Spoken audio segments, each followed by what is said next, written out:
সপ্তম শ্রেণীর ভূগোল ক্লাসে তোমাদেরকে স্বাগতম। আজকের ক্লাসে আমি তোমাদের ভূগোল বইয়ের প্রথম অধ্যায় পৃথিবীর পরিক্রমণ এই অধ্যায়ের অতি গুরুত্বপূর্ণ 1 নম্বরের ছোট প্রশ্নগুলো নিয়ে আলোচনা করব। তো চলো শুরু করি আজকের এই ক্লাস।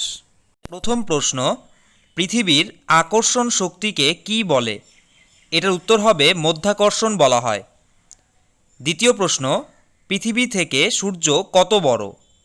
এটার উত্তর হবে পৃথিবী থেকে সূর্য 13 লক্ষ গুণ বড়। তৃতীয় প্রশ্ন, সৌরজগৎ কোন ছায়াপথে অবস্থিত? এটার উত্তর হবে আকাশগঙ্গা ছায়াপথে সৌরজগৎ অবস্থিত। এর পরের প্রশ্ন, পৃথিবীর পরিক্রমণ গতির বেগ সেকেন্ডে কত? এটার উত্তর হবে পৃথিবীর পরিক্রমণ গতির বেগ 1 সেকেন্ডে প্রায় 30 কিমি। এরপরের প্রশ্ন, মুক্তিবেগের মান কত? এটার উত্তর হবে মুক্তিবেগের মান হবে 1 সেকেন্ডে 11.2 কিমি। তারপরে সূর্য থেকে পৃথিবীর দূরত্ব কত? এটার উত্তর হবে সূর্য থেকে পৃথিবীর দূরত্ব প্রায় 15 কোটি কিমি। 7 নম্বর প্রশ্নে রয়েছে, পৃথিবীর কক্ষপথ কাকে বলে? পৃথিবী যে পথে সূর্যকে প্রদক্ষিণ করে সেটাই হচ্ছে পৃথিবীর কক্ষপথ।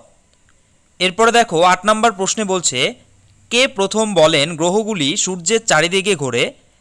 এটা হবে বিজ্ঞানী কোপার্নিকাস। বিজ্ঞানী কোপার্নিকাস প্রথম বলেন যে গ্রহগুলি সূর্যের চারিদিকে ঘুরছে। এবারে 9 নম্বর প্রশ্নে বলছে, গ্রহের গতি সংক্রান্ত সূত্রগুলি কে আবিষ্কার করেন? এটার উত্তর হবে বিজ্ঞানী কেপলার। 10 নম্বর প্রশ্নে রয়েছে, পৃথিবীর অপসূর কবে? এটার উত্তর হবে 4 জুলাই হচ্ছে পৃথিবীর অপসূর। 11 নম্বর প্রশ্নে বলা হচ্ছে, পৃথিবীর অনসূর কবে? এটার উত্তর হবে 3রা জানুয়ারি পৃথিবীর অনসূর। 12 নম্বর প্রশ্ন, 4 জুলাই সূর্য থেকে পৃথিবীর দূরত্ব কত হয়? এটার উত্তর হবে 4 জুলাই সূর্য থেকে পৃথিবীর দূরত্ব 15 কোটি 20 লক্ষ কিমি। এবারে 13 নম্বর প্রশ্ন, 3রা জানুয়ারি সূর্য থেকে পৃথিবীর দূরত্ব কত হয়? উত্তর হবে 14 কোটি 70 লক্ষ কিমি। 14 নম্বর প্রশ্নে রয়েছে, পৃথিবীকে প্রদক্ষিণ করতে চাঁদের কত সময় লাগে? এটার উত্তর হবে পৃথিবীকে প্রদক্ষিণ করতে চাঁদের সময় লাগে 27.1/3 দিন। এরপরে 15 নম্বর প্রশ্ন, 1 সৌর বছরে কত দিন? 1 সৌর বছরে 365 দিন 5 ঘন্টা 48 মিনিট 46 সেকেন্ড। এবারে 16 নম্বর প্রশ্ন, পৃথিবীতে সমস্ত শক্তি ও জীবনের উৎস কি? এর উত্তর হবে পৃথিবীতে সমস্ত শক্তি ও জীবনের উৎস হল সূর্য। 17 নম্বর প্রশ্নে বলা হচ্ছে, পৃথিবীর কক্ষপথ কেমন? এর উত্তর হবে পৃথিবীর কক্ষপথ উপবৃত্তাকার। 18 নম্বর প্রশ্ন হচ্ছে, সূর্যে হাইড্রোজেন গ্যাস কোন গ্যাসে রূপান্তরিত হয়? এর উত্তর হবে সূর্যে হাইড্রোজেন গ্যাস হিলিয়াম গ্যাসে রূপান্তরিত হয়। 19 নম্বর প্রশ্নে রয়েছে, পৃথিবীর অক্ষরেখা কক্ষপথের সাথে কত ডিগ্রি কোণ করে হেলে থাকে?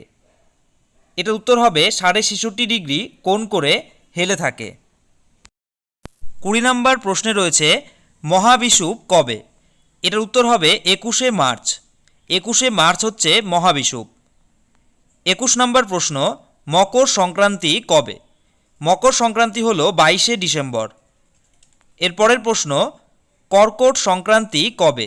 এটার উত্তর হবে 21শে জুন তারিখ হয় কর্কট সংক্রান্তি। এবারে 23 নম্বর প্রশ্ন, জলবিষুব কবে? জলবিষুব হচ্ছে 23শে সেপ্টেম্বর। 24 নম্বর প্রশ্ন হচ্ছে, পৃথিবীর পরিক্রমণ গতি কোন দিক থেকে কোন দিকে হয়? এটার উত্তর হবে পৃথিবীর পরিক্রমণ গতি পশ্চিম দিক থেকে পূর্ব দিকে হয়। এরপরের প্রশ্ন, কর্কট কান্তিরেখার মান কত? এটার উত্তর হবে কর্কট কান্তিরেখার মান হবে 23.5 ডিগ্রি উত্তর অক্ষরেখা। 26 নম্বর প্রশ্ন, মকর কান্তিরেখার মান কত? মকর কান্তিরেখার মান হবে 23.5 ডিগ্রি দক্ষিণ অক্ষরেখা। 27 নম্বর প্রশ্নে বলা হয়েছে, উত্তরায়ণ কোন সময়কে বলা হয়?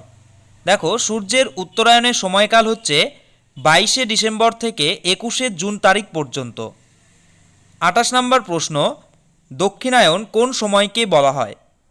সূর্যের দক্ষিণায়নের সময়কাল হচ্ছে 21শে জুন থেকে 22শে ডিসেম্বর পর্যন্ত। 29 নম্বর প্রশ্ন হল, বিষুব কথার অর্থ কী? বিষুব কথার অর্থ হচ্ছে সমান দিন ও রাত্রি। এবারে 30 নম্বর প্রশ্ন। 30 নম্বর প্রশ্নে বলা হয়েছে নিশীথ সূর্যের দেশ কাকে বলে? এটার উত্তর হবে নরওয়েকে নিশীথ সূর্যের দেশ বলা হয়। এবারে 31 নম্বর প্রশ্ন, কোন তারিখে উত্তর গোলার্ধে দিন সবথেকে বড় হয়? এটার উত্তর হবে 21শে জুন তারিখে উত্তর গোলার্ধে দিন সবথেকে বড় হয়। আর মনে রেখো, এই 21শে জুন তারিখেই দক্ষিণ গোলার্ধে দিন সবথেকে ছোট হয়। এবারে 32 নম্বর প্রশ্ন, পৃথিবীর কোথায় সারা বছর দিনরাত্রি সমান হয়? এটার উত্তর হবে পৃথিবীর নিরক্ষীয় অঞ্চলে সারা বছর দিন ও রাত্রি সমান হয়। প্রিয় ছাত্রছাত্রীরা, আজকের ক্লাসে তোমাদের ভূগোল বইয়ের প্রথম অধ্যায়ের 1 নম্বরের অতি গুরুত্বপূর্ণ প্রশ্নোত্তরগুলো নিয়ে আলোচনা করা হলো।